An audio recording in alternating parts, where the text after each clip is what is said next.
Yo guys, welcome back to PaladinProse. I'm Pally. Snot, dude. What? Homie, we're filming. Oh, sorry. I've just been waiting all week for you to finish talking about how you can make your own version of D&D with your friends. That's so much better than Pathfinder. Snot, we're not yucking anybody's yum here, remember? Whatever. Dude. Anyway, last time I talked to you guys about how more recently I've been getting really frustrated with the more mainstream RPG rule sets out there, grappling with finicky rules and things like that. So I've decided to start hacking up my own system with my friends who I play D&D with every week. And if you're feeling like me, like you're getting burned out on 5e or Pathfinder 2 or whatever, the very first thing you should do is talk to your friends about it. Explore switching to something new. Or if you're a maniac like me, maybe hack up your own system completely unique to you and your party. Overall, I'm here to help you guys make your game less bloated, less complicated, faster moving, more engaging, and overall, way more fun. To me at least, these are the most important parts of any great game of D&D. Now, if you already know that you're over D&D 5e or one of the other major behemoths of the industry that just aren't doing it for you anymore, you have other options. There's systems like Dungeon World, which uses 2d6 for basically everything. It's super light on rules and way heavier on storytelling and roleplaying. There's Old School Essentials, which is probably at this point the most popular OSR or Old School Revival setting or system that there is. And it's basically just a faithful, modern retelling of the OG basic and expert rule sets of D&D. Index Card RPG is also wild. Think of this as more of a toolbox for GMs and players alike than a strict system that you have to stick to. It's jam-packed with super cool, innovative ideas that honestly left me thinking, how did I not come up with this myself years ago when I was reading it? The point is here, there's like thousands of games out there besides the big two that you and your party can try. Don't be afraid to give them a go. Try them out. And maybe let me know in the comments below if you guys are interested in hearing my personal thoughts about some of these systems in the future. But the fact of the matter is, no matter how many different systems you try, or how often you scream at your collection of 5 ebooks wondering why they can't just be better, none of these systems are ever going to be able to 100% capture exactly what you and your players are looking for in your game of D&D. And guys, this is not anything new, right? I mean, house rules have been a thing for basically as long as D&D has been a thing. So if none of these systems are lighting your kiln of creation, so to speak, there's only one thing to do. Take matters into your own hands. Hack up bits and pieces from all these different systems that you like and start smashing them together and creating a Frankenstein monster of D&D of your own creation. Pally, you're scaring me. Oh, yeah. Sorry, man. I just get so hyped talking about this stuff. I'm like a mad artificer of game design and rolling click-clack rocks. Okay. So, what does your freaky Frankenstein D&D system actually look like? Well, I'm glad you asked. Okay, guys, get out your hacksaws and put on your game designer hats because first things first, you gotta find a chassis to build upon. I didn't know what a chassis was either, but for all you non-car mechanic people, it's basically something that you build on top of. Frankly, I'm a sucker for the classics. I don't think there's anything wrong with the core of OG D&D, and I'm really never gonna get tired of that traditional base. So for me and my group, I decided to go with Old School Essentials for our chassis to build upon. You've got your core 6 stats, and you've got all your basic fantasy ancestries and classes that we all know and love. Elves, halflings, dwarfs, humans, rangers, thieves, fighters, clerics, paladins, and you've got like decades on decades of material and inspiration and sage wisdom and knowledge to draw on. OSE and most other OSR or old school revival systems are built to be very modular.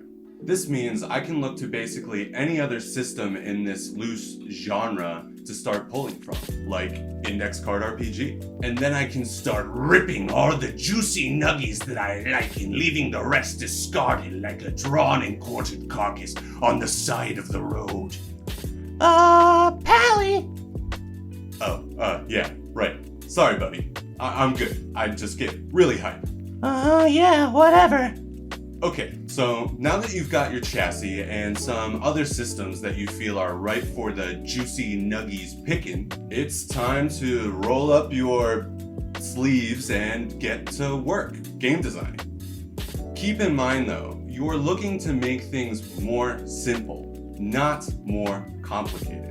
When you're first starting out doing this, it can be easy to get overwhelmed and confused, and the next thing you know, you're basically just rebuilding these old, tired, bloated systems that you're looking to change in the first place. So break down the process into 3 steps.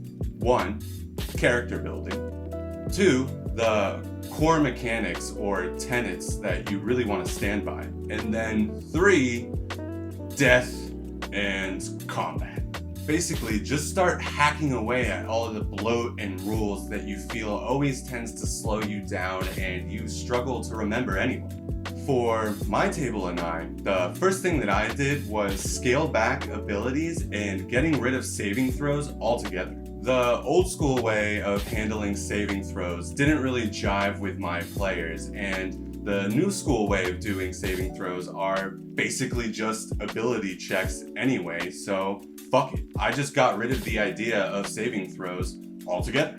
If you need to roll a saving throw, you just do an ability check, add the appropriate modifier, and maybe the GM makes it a little bit more easy or difficult depending on the circumstance, and wham bam, Bob's your uncle. Saving throws. Done. Easy. When I'm playing modern D&D, I always forget about all the feats and other special abilities that I have written on my character sheet. It's so bloated with nonsense that it just becomes completely impossible to recall at the table while I'm playing. Or all your players are way less engaged at what's actually happening in-game because they have their nose turned down stuck in their character sheets the entire session, wondering what's the perfect spell to cast next turn. And I really don't like that.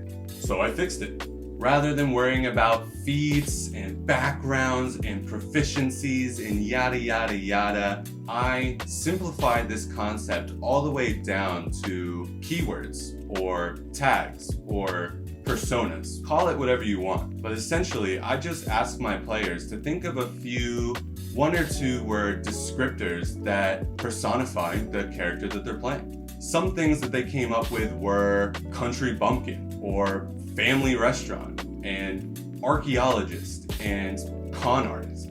Now, whenever they want to do something in game that harkens to that persona, rather than having to scroll through a giant list of predetermined proficiencies and skills, hey, I'm a country bumpkin. I feel like I should be pretty good with animals. Can I get a bonus to taming this raging bull? Or, hey, I went to Bard College, so I feel like I should definitely get a bonus to serenading this guy and convincing him to pick up our bar tab. It's so graceful. And beyond that, we scaled back abilities altogether for the sake of freedom. My players can pick and choose a select number of skills and abilities from any book, any system that's ever been printed, or they can just come up with them on their own. As long as they run it by me first, and the rest of the players agree that it sounds fun and fair, we just roll with it. Like, for example, my current party's cleric is a sweet old lady. She's basically the entire party's surrogate grandma. And after a clutch heal a few sessions ago, we all kind of joked around that she went grandma mode. And I thought that was really funny and really awesome. And we were all having so much fun. I said, hey, you should get an ability called grandma mode. So now basically she has that ability and she can buff her heals when some really disastrous shit goes down with the rest of the party. Stuff like that is so much fun, and it really proves to your players that they don't have to feel restricted by what's printed in a book. They can have the freedom to collaborate with you and come up with their own stuff. You can really just make shit up, man. Like, that's the beauty of this. This also frees you up as the GM to really get funky with it. You can throw lots of sick loot at your party that gives them special abilities that they wouldn't otherwise have.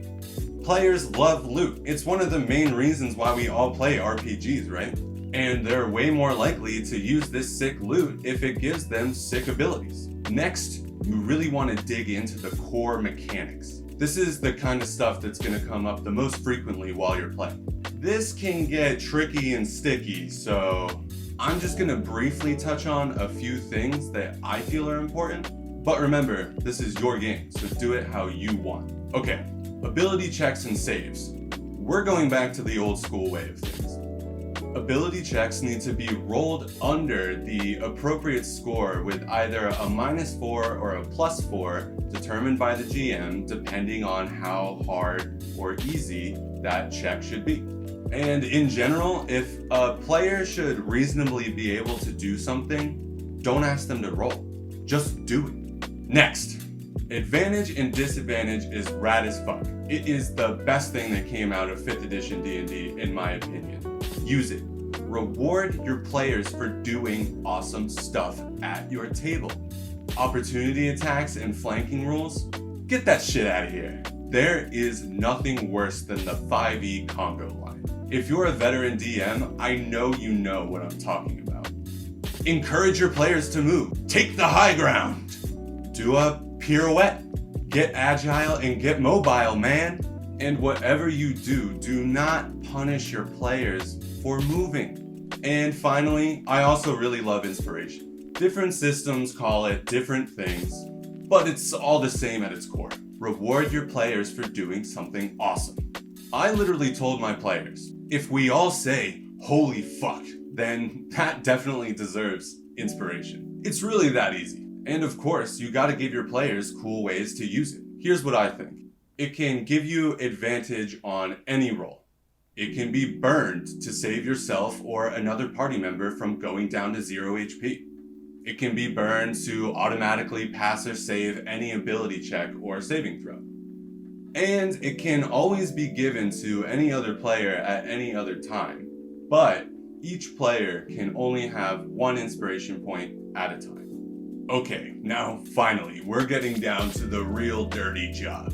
How are we going to handle death in combat? This is where I scooped up most of my inspiration from Index Card RPG.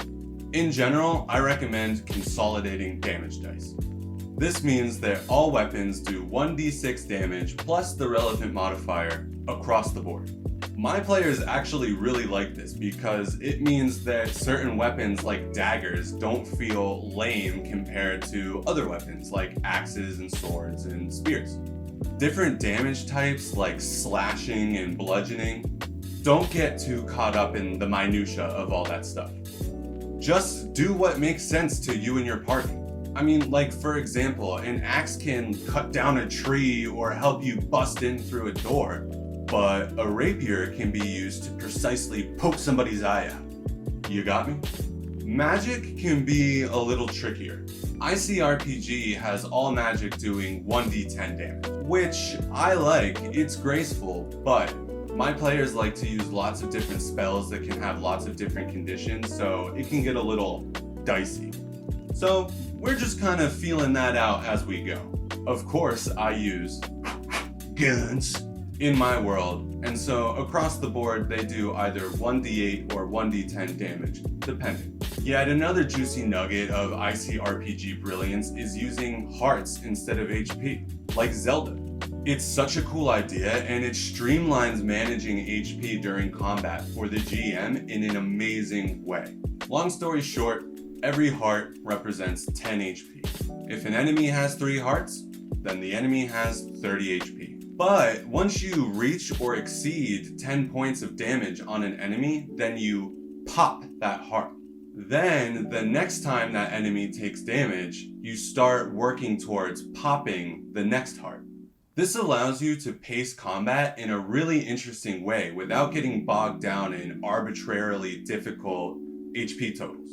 If an enemy gets down to her final heart, maybe she flies into a berserker rage.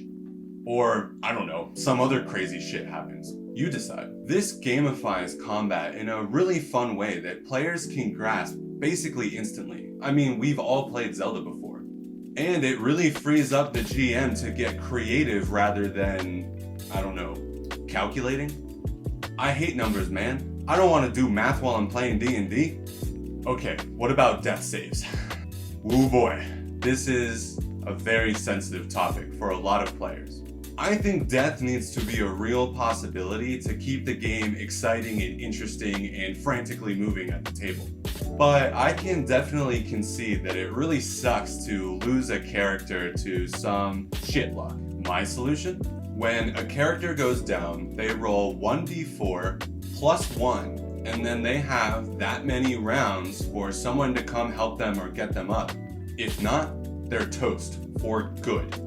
No take-backsies at my table. And keep in mind, if they have inspiration, they can burn it to prevent themselves or their friends from going down to 0 HP. So if you don't want to die, keep doing cool shit, okay, Karen? Initiative has been discussed to death, so I'm really not gonna get into the weeds on that here. Guys, it really doesn't have to be that complicated. Whoever has the highest dex goes first. Or just go clockwise around the table. Or just let your players choose the order for the session before you get started and then stick to it. Any of these systems work. And the real secret is that initiative order isn't nearly as important as a lot of people want to believe that it is. So don't worry about it too much, just get going. And finally, I'd like to cover distance. I'll be here all week. Yeah, anyway, distance sucks. I hate having to bring combat to a screeching halt to count squares or break out the ruler, and then I gotta tell my player that they're technically just out of range from casting Fireball on the group of Skelly boys. That blows. So my players and I just came up with 4 reasonable measures of distance. Close, near, far, and out of range. Melee, obviously, only works in close range. Ranged attacks, bows, guns, spells, they work at near or far ranges. And if someone is out of range, they're out of range. As far as movement goes, you can play fast and loose with this too. Typically, I would say a player can do something and then move near. Or maybe they can opt to not do anything else on their turn and then just run far. That's it. Just make a reasonable ruling with your players and move on. Fun over finicky bullshit all day, every day. And yeah, I think that's about it, guys. That's really how you can start making your own system. Pally, what about cool, unique ancestries and action economy? And what if one of your players comes up with is super broken and it ruins everything? Shit, Snot, I don't know. That's the point here, man. It's your own version of D&D. Do whatever you want. Make it all up. And if something turns out to be broken or overpowered or underpowered, or it just didn't work out the way you expected it to, talk about it and fix it and move on. I mean, newsflash people, that's what Wizards of the Coast does. That's what Paizo does. They basically homebrew a game in an office and then publish it. You can do that too with your players. It's really that easy. Whoa, I never thought about it like that before. I'm all powerful. I can control my own gaming destiny! Yeah, dude. Exactly. Just calm down a little bit. Okay. So anyway, guys, thanks for sticking around for this one. And by the way, if you're looking for even more inspiration when it comes to different game systems, there are tons of awesome channels out there that I would recommend you check out. Questing Beast is like the go-to channel for weird, niche, OSR-related content. And Runehammer, of course, is the GOAT of DIY D&D tomfoolery. That lumpy-headed weirdo is an awesome guy. Heroes in Homebrew is a very cool up-and-coming channel that is making some amazing content on this very topic. Ogbang's Odd Ventures and Kane's Kiln have some really awesome real live ICRPG gameplay for you guys to check out. So you can start getting an idea of how these more out there DIY systems actually function in practice. There's a whole wide world of content out there, and we're waiting to welcome you guys in with open arms. This is seriously the dopest D&D community out there, I promise you. So cast off those shackles, man. Get freaky with it. And as always, I'm Pally. And I'm Snot, the master game designer. Yeah, and don't forget to smite that like and subscribe button. Leave me a comment about your favorite D&D rule system. And until next time, venture forth.